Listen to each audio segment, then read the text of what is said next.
Tushirikishane tone la upendo, tushirikishane tone la upendo, tushirikishane tone la upendo.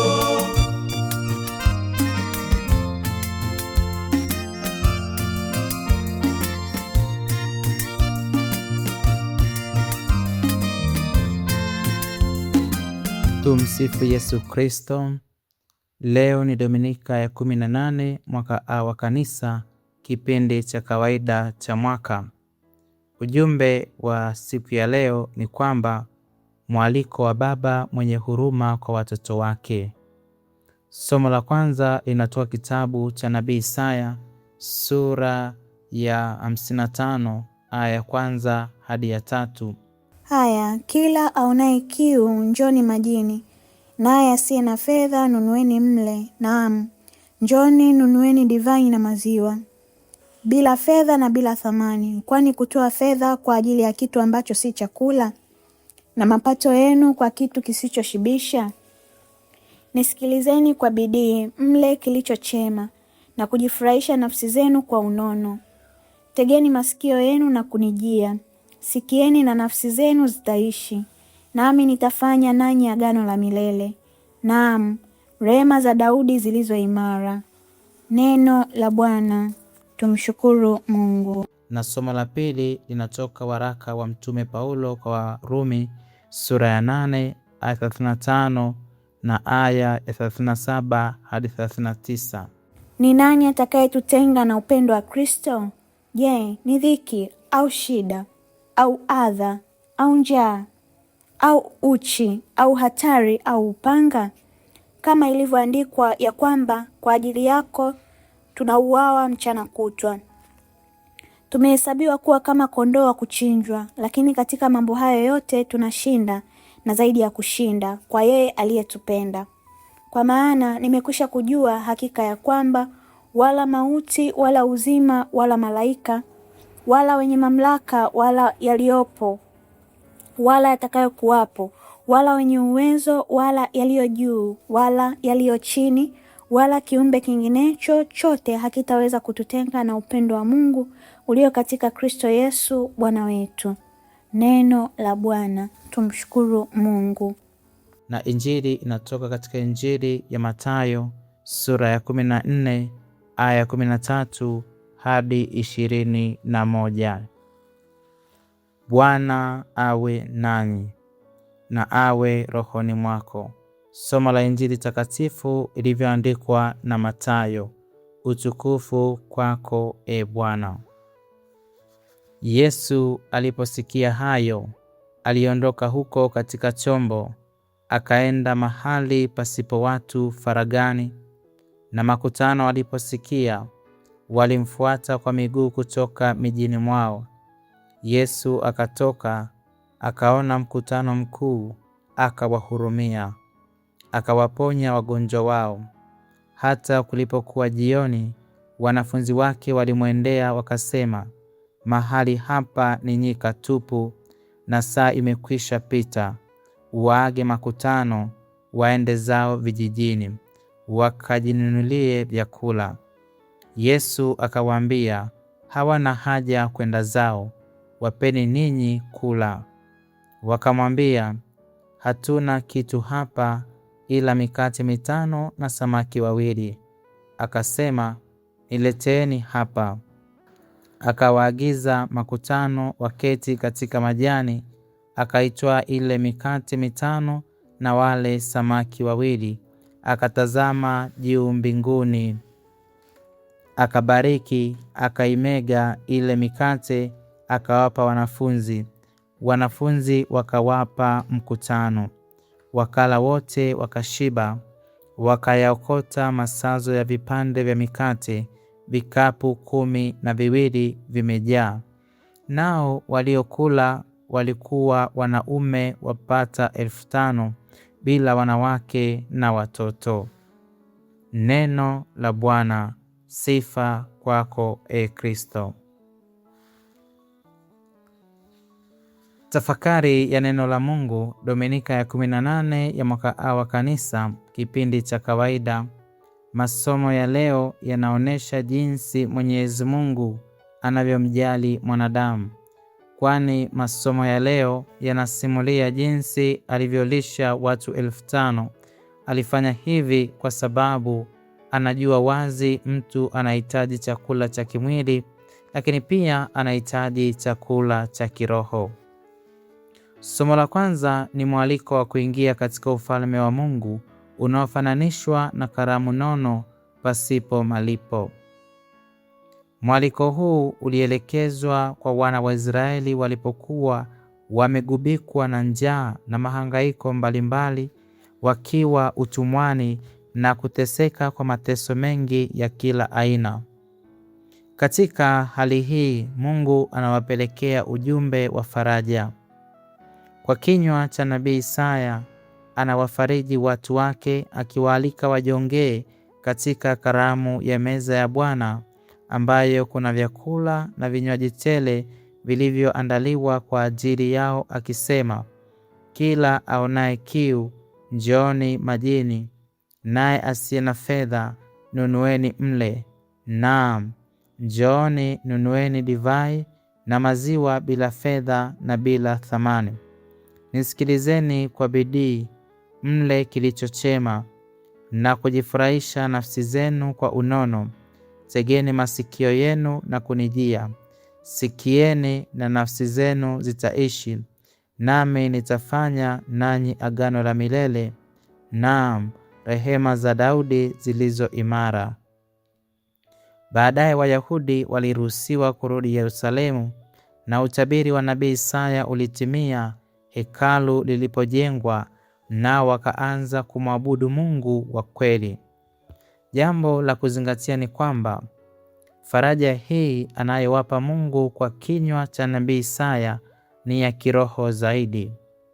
Kiu inayozungumziwa hapa si kiu ya maji ya kawaida, bali ni kiu ya kiroho, kiu ya amani, msamaha, furaha na uwepo wa Mungu. Maji, divai na maziwa ni alama zinazowakilisha kitu fulani. Tukianza na maji. Maji ni uzima mpya na utakaso. Divai inawakilisha furaha ya wokovu, na maziwa ni lishe ya kiroho na ukuaji wa imani. Kauli ya bila fedha na bila thamani inaonyesha kwamba neema ya Mungu haiwezi kununuliwa. Wokovu ni zawadi ya Mungu kwa wote wanaomjia kwa imani. Mafundisho tunayopata kupitia somo la kwanza. Fundisho la kwanza: Mwenyezi Mungu anamwalika kila mtu kumwendea. Katika aya ya kwanza ya somo hili, nabii anasema, haya, kila aonaye kiu, njooni majini. Mungu anaalika mtu yeyote anayejisikia kwamba ana kiu.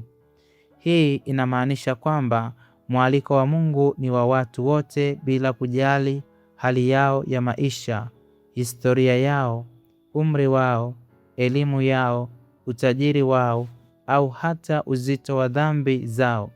Kigezo muhimu hapa ni kiu na utayari. Katika utume wa Yesu, tunaona unabii huu unatimia kikamilifu kabisa, kwani aliwakaribisha watu wote, wakiwemo watoza ushuru, wagonjwa, wenye ukoma, maskini, matajiri na waliokataliwa na jamii. Hakuna mtu yeyote aliyefukuzwa wakati alipokuja kwake kwa moyo wa toba. Hili ni tumaini kubwa kwetu, kwa sababu tumepewa nafasi ya kujongea kwa Mungu tukiwa na kiu yetu, ili yeye mwenyewe aweze kuizima hiyo kiu. Japokuwa wakati mwingine Shetani anaweza kutudanganya na kutuambia kwamba dhambi zetu ni kubwa sana, hatuwezi kusamehewa. Lakini sisi tusiogope, kwa sababu Mungu ndiye aliyetuita na siyo Shetani. Fundisho la pili: wokovu ni zawadi ya pendo la Mungu na si kitu cha kununuliwa. Mungu anasema, njooni mnunue bila fedha na bila thamani. Katika hali ya kawaida, mtu hawezi kununua kitu bila fedha. Lakini hapa Mungu anatumia lugha ya kushangaza ili kuonyesha kuwa wokovu haupatikani kwa mali, nguvu, elimu au kwa ujanja. Na hakuna mwanadamu anayeweza kusema nilinunua wokovu kwa gharama hii ya fedha au nilijikomboa mwenyewe. Na Mtume Paulo anatufundisha kwamba wokovu ni zawadi ya Mungu ili mtu yeyote asije akajisifu. Na hii inatudhihirishia kwamba kila tulichonacho katika maisha ya kiroho ni matokeo ya neema ya Mungu. Waraka wa kwanza wa Mtume Petro kwa watu wote, sura ya 1 aya 18 hadi 19, anasema kwamba mkijua ya kuwa mlikombolewa kutoka katika mwenendo wenu usiofaa mliopokea kutoka kwa baba zenu, si kwa vitu viharibikavyo, kwa fedha au dhahabu, bali kwa damu ya thamani kama ya mwanakondoo asiye na ila wala wa, yaani damu ya Kristo. Huu ni ushahidi wazi kwamba tumenunuliwa kwa damu ya Yesu na kamwe hatuwezi kujinunua wenyewe wala kujivuna. Fundisho la 3. Ulimwengu hauwezi kuzima kiu tulionayo. Mungu anauliza, kwa nini kutoa fedha kwa ajili ya kitu ambacho si chakula na mapato yenu kwa kitu kisichoshibisha? Hili ni swali ambalo kila mmoja wetu anapaswa kujiuliza.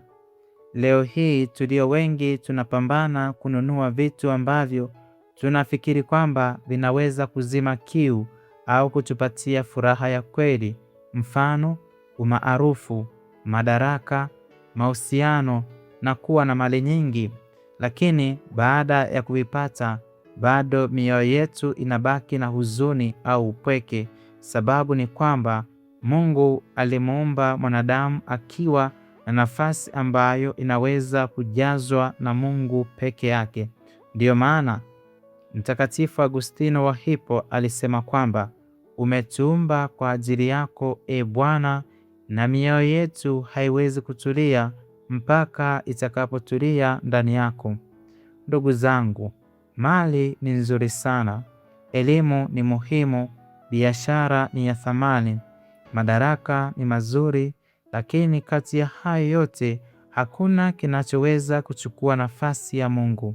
Ndiyo maana tunaona watu wengi wenye kila kitu duniani lakini bado hawana amani ya moyo. Jambo muhimu sana kwetu ni kwamba tuwe na Mungu moyoni, yeye atazima kiu yetu. Fundisho la 4. Kusikiliza ni kutii sauti ya Mungu huleta uzima. Kusikiliza na kutii sauti ya Mungu huleta uzima. Mungu anasema, nisikilizeni kwa bidii mle kilicho chema na kujifurahisha nafsi zenu kwa unono. Hapa tunaalikwa kumsikiliza Mungu kwa bidii na tuweke kiburi pembeni. Na kusikiliza maana yake ni kuelewa ujumbe wa Mungu unatutaka tufanye nini. Na kwa kufanya hivyo tutapata uzima wa milele. Fundisho la 5. Ahadi za Mungu ni za milele. Somo la kwanza linasema kwamba nami nitafanya nanyi agano la milele, naam, rehema za Daudi zilizo imara. Ahadi ya Mungu ni jambo la kudumu na si jambo la muda mfupi. Wanadamu wanaweza kuvunja ahadi zao, lakini Mungu hubaki mwaminifu. Katika Yesu Kristo agano hili limetimizwa, na kupitia ubatizo tumeingizwa katika agano jipya. Na kwa njia ya Ekaristi Takatifu tunaendelea kuimarishwa katika agano hilo, na kwa njia ya sakramenti ya upatanisho tunarejeshwa pale tunapoanguka. Kwa hiyo tunaishi tukiwa na matumaini makubwa, tukijua wazi kwamba Mungu hatuachi kamwe, kwa sababu ahadi zake ni za milele.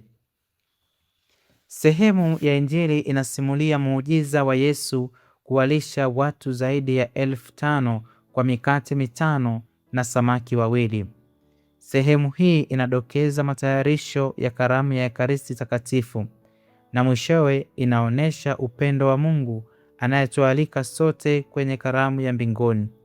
Dokezo la matayarisho ya karamu ya Ekaristi Takatifu ni ishara ya upendo wa Mungu kwetu unaojidhihirisha kwa njia ya Yesu anayetualika sote kwenye karamu ya mbinguni kwa kuibariki na kuimega mikate 5 na samaki wawili, na watu wote wakala wakashiba. Mafundisho tunayopata kupitia Injili ya siku ya leo. Fundisho la kwanza: Yesu ni kielelezo cha huruma. Yesu baada ya kuona mkutano mkuu aliwahurumia.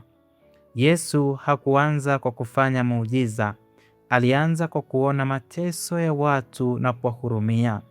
Huruma ndiyo chanzo cha huduma yake yote. Huruma ni lugha ya Mungu, na kanisa linaitwa kuonyesha huruma hiyo kwa ulimwengu. Kanisa ni mimi na wewe. Hivyo tukiiga mfano wa Kristo, tunapaswa kuhurumia wengine katika mahitaji yao, na hata mara moja hatupaswi kupuuza mahangaiko ya wengine.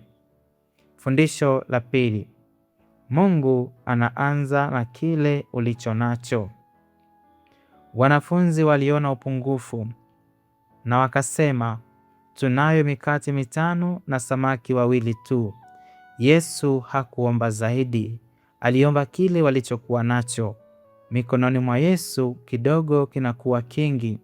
Mara nyingi sisi husema, sina fedha ya kusaidia, sina elimu ya kutosha, sina uwezo wa kuhubiri na kadhalika. Lakini Yesu hutuambia, niletee ulicho nacho. Mungu hahitaji utajiri wetu, anahitaji mioyo yetu. Mikate michache ilipowekwa mikononi mwa Yesu ikawa chakula cha maelfu. Vivyo hivyo, katika maisha ya kawaida, unapojitoa kwa ajili ya wengine, unakuwa baraka kwa maelfu. Kipaji ulichonacho ukakitumia kikamilifu, unaweza kugusa wengi. Yesu anapotoa vipaji, muda na mali yetu, huvifanya vizae matunda makubwa. Fundisho la tatu: Mungu anahitaji ushiriki wetu katika huduma. Yesu aliwapa wanafunzi jukumu. Alijua hawawezi kwa nguvu zao, lakini alitaka washiriki katika huduma yake ya kuwalisha watu.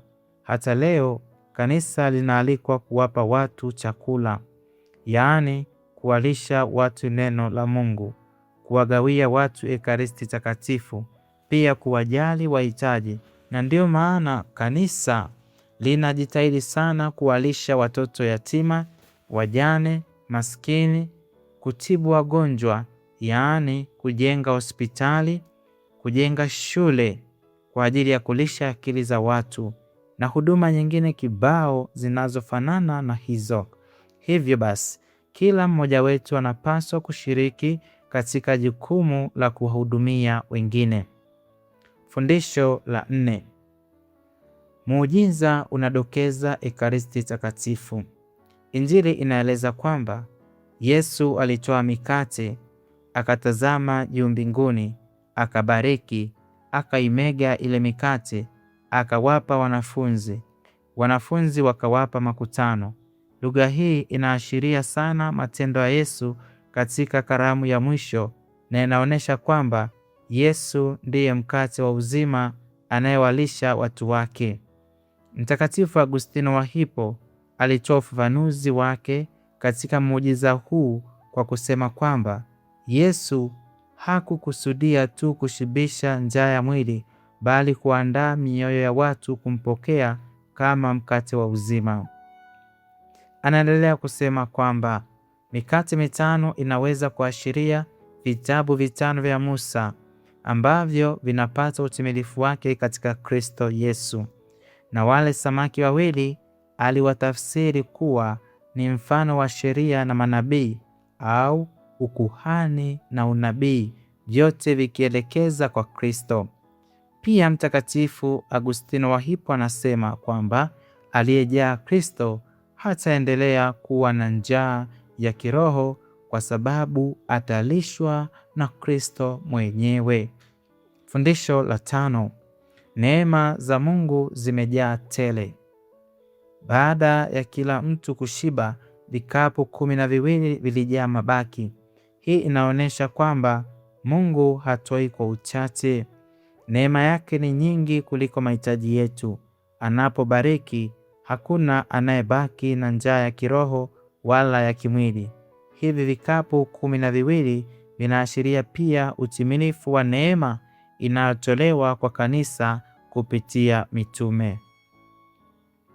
Katika somo la pili, Mtakatifu Paulo ananena nasi kama mtu mwenye uzoefu mwingi katika maisha. Kwa mtazamo wake, hakuna kitu tunakumbana nacho katika maisha haya ambapo tunaweza kulinganisha na upendo wa Mungu uliopo ndani ya Kristo Yesu. Kwa hiyo, anatutamkia kwamba sisi ni zaidi ya washindi katika Kristo. Kwa hiyo, mateso, njaa, hali ngumu na hata kifo haviwezi kututenga na upendo wa Mungu. Ndiyo kusema kwamba mateso ya wakati huu wa sasa si kitu kamwe kama tukiyalinganisha na ule utukufu utakaodhihirishwa kwetu mwishoni mwa maisha haya. Rejea waraka kwa Warumi sura ya 8 aya 18. Hivyo basi, tunapaswa kuelewa kwamba kifo sio kushindwa kwa wale wanaomwamini Kristo. Ni kipindi cha mpito kuelekea utakatifu.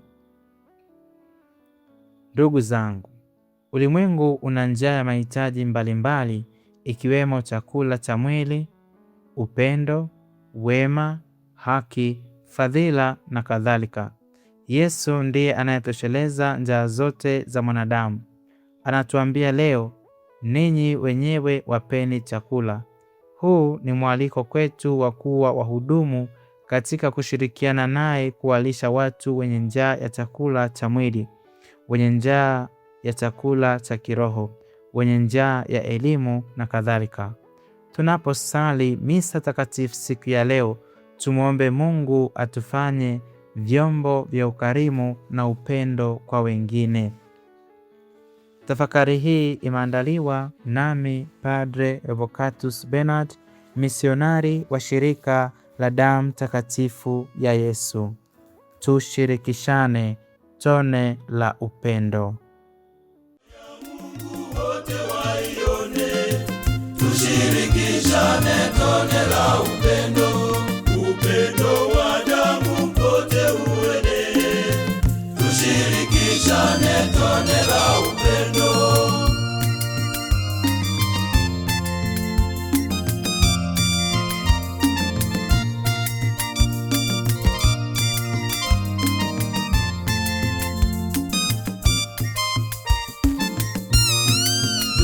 Tushirikishane tone la upendo. Tushirikishane tone la upendo. Tushirikishane tone la upendo.